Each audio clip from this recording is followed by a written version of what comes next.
Hello, everyone. Welcome back to 3 News Now. It's Monday, September 28th. I'm Stephanie Haney. I have your top headlines from WKYC.com and our WKYC app. Thanks for choosing to be here to get filled in on everything that's impacting you here in Northeast Ohio. And boy, what a weekend it was. There was a lot that happened this weekend. We had incredible summer weather for the last weekend in September, and our weather team here at 3 News has told us that we can expect things to start cooling down, and that definitely started today. Also, President Donald Trump announced his Supreme Court nominee, which is Judge Amy Coney Barrett, to replace Ruth Bader Ginsburg. We'll tell you what the latest is on that. The New York Times published a report on President Trump's tax returns, which has a lot of people talking. The Tribe clinched the number 4 spot in the playoffs, improving that position just yesterday. And the Cleveland Browns are a winning football team for the first time in a very long time. Happy Victory Monday to you. We'll tell you what R.J. Crawford had to say in his take after the win over the Washington football team. Of course, head coach Kevin Stefanski, ever so cool, saying we're just trying to go 1-0 every week. That sounds like a good plan. Definitely taking it step by step here. Let's start off with the big story today. One of the big stories today from over the weekend. On Saturday, President Donald Trump officially announced his nominee for the Supreme Court to replace the late Justice Ruth Bader Ginsburg. That is Judge Amy Coney Barrett. Well, Democratic presidential candidate Joe Biden is urging the Senate to wait on a vote despite the fact that they have the votes. So, Trump announced his nominee on Saturday. That was at 5 p.m. Judge Amy Coney Barrett is just 48 years old. She was appointed by President Donald Trump to the 7th Circuit Court of Appeals back in 2017. That court sits in Chicago. She is a conservative judge who is expected to shift the Supreme Court further to the right as it looks to review health care, abortion access, and other controversial issues coming up in its next session. Now, if confirmed, Judge Coney Barrett will be the youngest on the court by 5 years and also the first mother of school-age children to be appointed to the Supreme Court. Now, all Supreme Court appointments are lifetime appointments, so whoever is confirmed will be impacting the court for decades to come, but her age, particularly significant here, being so young, being confirmed would be on the court for potentially decades. Now, the Senate does have the votes to confirm a nominee for the president at this time, so it does appear to be a foregone conclusion. However, Biden is not giving up the possibility that he thinks that could potentially wait to see who the winner is of the election. Now, the Senate has indicated hearings could begin as soon as October 12th, which would have been the start of the recess for the Senate. However, that's clearly not happening. They'll be moving forward with the process. On Sunday, President Donald Trump said from the White House that he does expect the process to move very quickly. Well, Biden in Wilmington, Delaware on Sunday said that right now is a time to de-escalate. He was talking about tensions being high around the country thanks to COVID-19, a struggling economy, and protests over racial injustice. Biden has said that if President Trump does win re-election, the Senate should move forward with the process to vet and vote this nominee. But Biden said if he should win on November 3rd and he should be elected president, that it should be him who chooses who the next justice would be. Now, there's been a lot of talk about precedent in this situation, who's in party in the Senate, who the president is at the time that a nomination happens during an election year. Here's one more piece to that puzzle. No justice to the Supreme Court has ever been confirmed so close to a presidential election, with early voting already underway in some states. And according to a national poll by the New York Times and Siena College that was released on Sunday, a clear majority, 56% of voters believe that the winner of the November 3rd presidential election should fill the seat left vacant by the death of Supreme Court Justice Ruth Bader Ginsburg. 41% say that President Trump, as the current president, should fill that seat. However, with the president being in power right now, with the Senate being a Republican majority right now, it does seem they are moving forward, and all signs seem to point to the fact that Judge Amy Coney Barrett will be appointed to fill the vacancy left by Ruth Bader Ginsburg, and that will happen quite quickly. Another major story over the weekend. A report from the New York Times out yesterday confirmed what many people have suspected, that the president has gone many years without paying any federal income tax. This is all according to reporting by the New York Times, because the tax filings were not released, because the Times has said that they are doing so to protect the sources, but these tax filings were obtained by people who had legal access to the filings. According to the Times, President Donald Trump paid no federal income taxes in 10 of the past 15 years. And in 2016 and 2017, which was his first year as president, he paid just $750, 750, each of those years. That's the same tax bill, just in case you're wondering, for the average person who makes $20,000 a year. That's what that person could expect to pay in federal income tax. That is kind of difficult to square with the fact that the president continuously talks about how rich he is. However, President Donald Trump responded today. He tweeted that he paid millions of dollars in taxes, but he was entitled, like everyone else, to depreciation and tax credits. He also says that he has very little debt compared to the value of the assets that he holds. The amount of the debt that the president has was also a topic of the New York Times report, saying that he has hundreds of millions of dollars of debt that will be coming due in the next several years.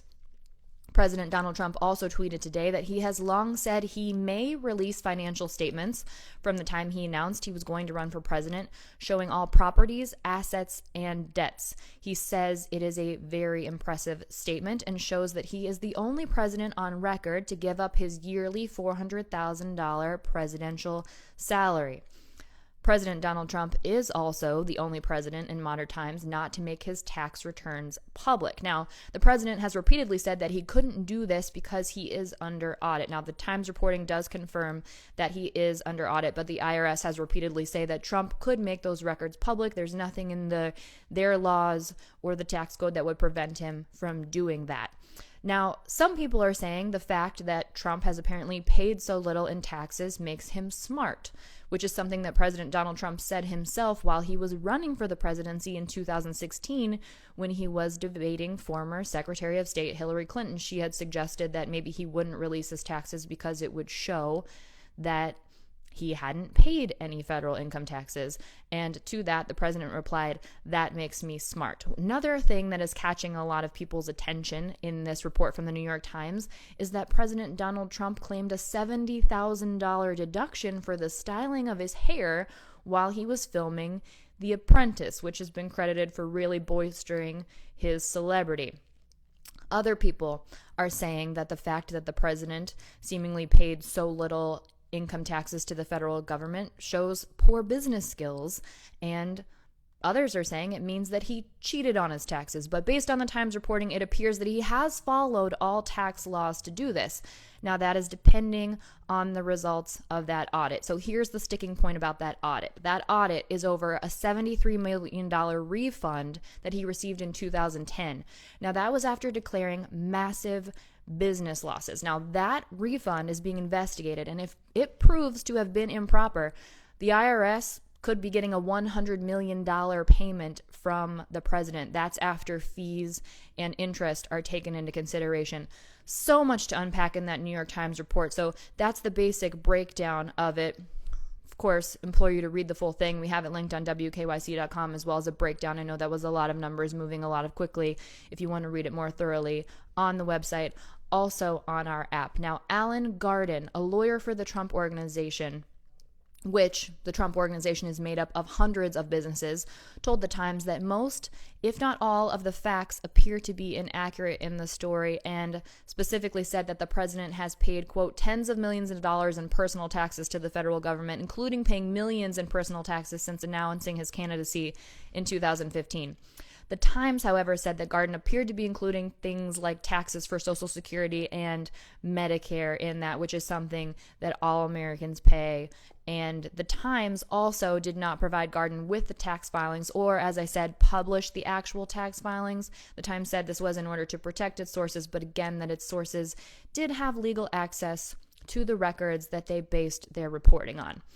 Now, this will certainly be a topic of conversation at tomorrow's presidential debate, the very first presidential debate happening right here in Cleveland, which we will have on 3 News from 9 to 10:30 p.m.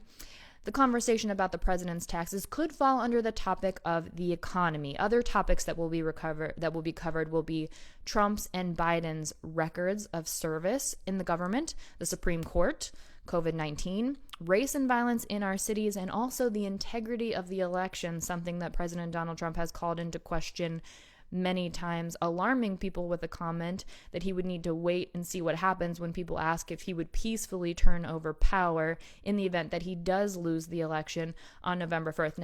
November 3rd. Now, Mike Pence has said, yes, of course, there would be a peaceful transition of power pending, appropriate results of the election.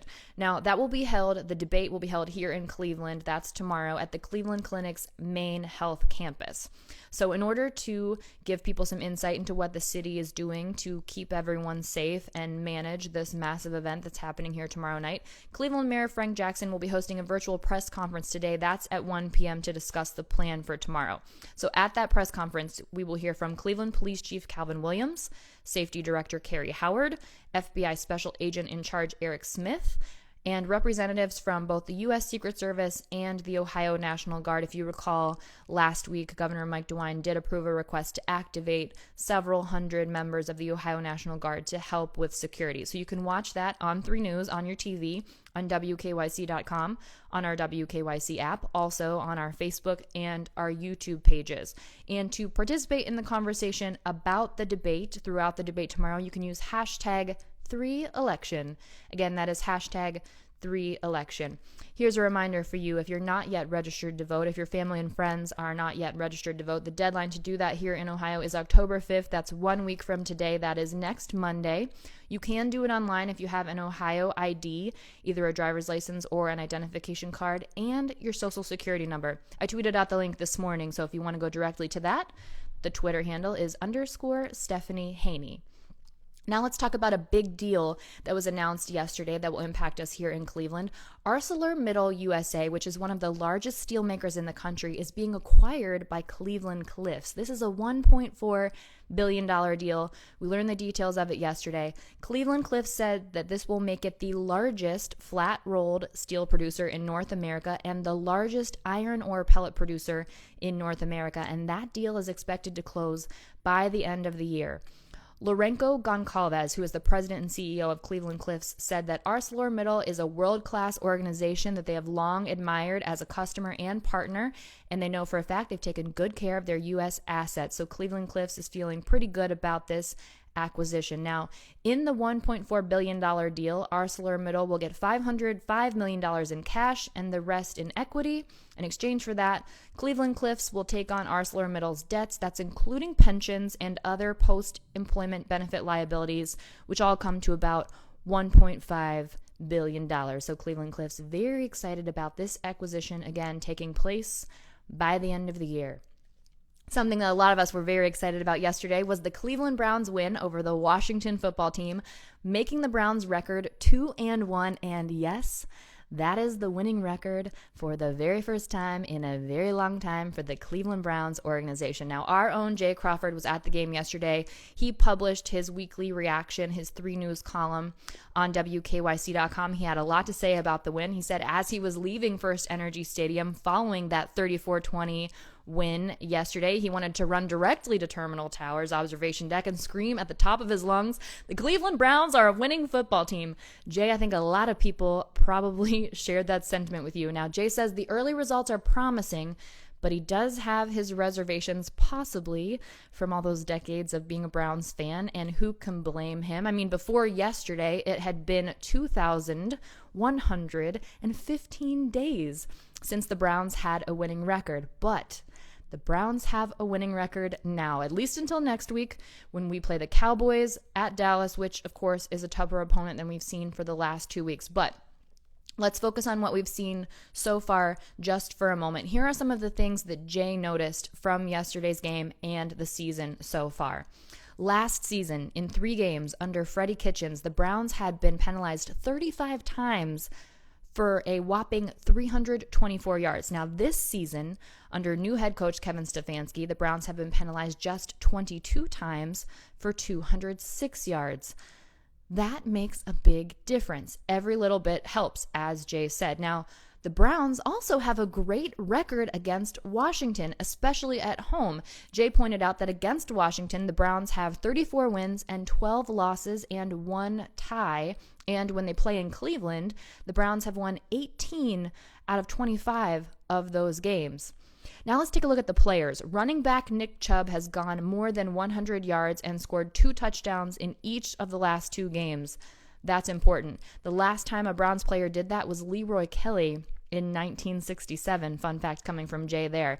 Also, Jarvis Landry and Odell Beckham Jr. at the wide receiver position. They both had at least 2 receptions. Again, now Landry has had at least 2 catches in 98 straight games, and OBJ has caught at least 2 balls in 78 straight games. And those, my friends, are the longest and second longest active streaks of at least 2 catches in a game in the entire NFL, according to our very own Jay Crawford. I like the sound of that. Now, overall, Jay's take after this win is that he is cautiously optimistic for the season. He's looking forward to watching the rest of the year. I am with you on that, Jay. I love seeing a win, and it was fun to watch that game yesterday, I have to say. Another thing we can get excited for is the fact that the Tribe are moving on to the playoffs. Of course, we knew that last week, but they improved their playoff position just yesterday. They went from the number 7 seed to number 4 on the final day of the regular season. That was finishing out the weekend, going 2-1 against the Pittsburgh Pirates. Now, let's just very quickly recap the season that the Tribe has had. It's been 60 games, which everyone had a 60-game season because of the shortened season related to COVID-19. They had a long losing streak in there. And in there, pitchers Mike Clevenger and Zach Plesac got optioned to the team's alternate training site after breaking COVID-19 protocols. Clevenger ended up being traded to the San Diego Padres. Shane Bieber, however, had a remarkable season. He is the 2020 Major League Baseball Triple Crown winner. So to win the Triple Crown, that means that a person has to have the most wins, the best earned run average, and the most strikeouts for a season, and that is Shane Bieber with 8 wins, a 1.63 ERA, and 122 strikeouts. This hasn't been done by any Tribe pitcher and hasn't happened in the major league since Johan Santana in 2006. Now, back in 1940, Bob Feller won the American League Triple Crown for the Tribe, but he didn't lead the majors in all 3 categories. So this is a big moment for Shane Bieber here, and we are happy to have him here in Cleveland. Now, Terry Francona hasn't managed the Tribe since August 16th, and we do know now that he will not be returning to manage the team during the postseason. He is continuing to deal with health issues. Another big moment that happened in the last week, that walk-off homer by Jose Ramirez that clinched a spot in the playoffs against the Chicago White Sox, and now the Tribe will be back in the playoffs after missing out last season, making this their 4th playoff appearance in 5 years, and people are very excited about it. And now we know the schedule. The Tribe will be facing the New York Yankees at home in the American League Wild Card Series. It's a best of 3 series. That'll be Tuesday and Wednesday, and if necessary, there will be a game on Thursday, all at Progressive Field. Now, Tuesday and Wednesday's games both start at 7 p.m. We do know the pitching lineup for the first 2 games. The Tribe will be pitching Shane Bieber against the Yankees, Garrett Cole, and then on Wednesday, the Tribe will be pitching Carlos Carrasco against the Yankees, Masahiro Tanaka. Game 3, we know we have Zach Plesac slated to pitch. The Yankees have not yet announced who would be pitching if there is a Game 3. Again, it's a best of 3 series, so if the Tribe wins Game 1 and Game 2, or I won't even say it, if something else happens, then there won't necessarily be a Game 3. So best of 3, first team to 2 wins and gets to move on in the playoffs. If you want to participate in our conversation about the playoffs, you can use hashtag 3Indians. Tomorrow will definitely be a very busy news day, as the highlight or the climax of the game will be kicking off right around the time the presidential debate starts kicking off here in Cleveland. So stay glued to WKYC.com, your WKYC app. Follow us on our social media platforms. Turn on 3 News to watch all of that. There will be a lot going on, and we'll be talking about all of it. That's it for your 3 News Now early update for Monday, September 28th. You are now up to speed for your morning. We'll be back here at 3 p.m. with the latest from the Ohio Department of Health on COVID-19, and also stories that are topping WKYC.com and our WKYC app. Everyone enjoy the rest of your afternoon. We'll see you back here in just a bit. Stay safe and be well. I'm Stephanie Haney.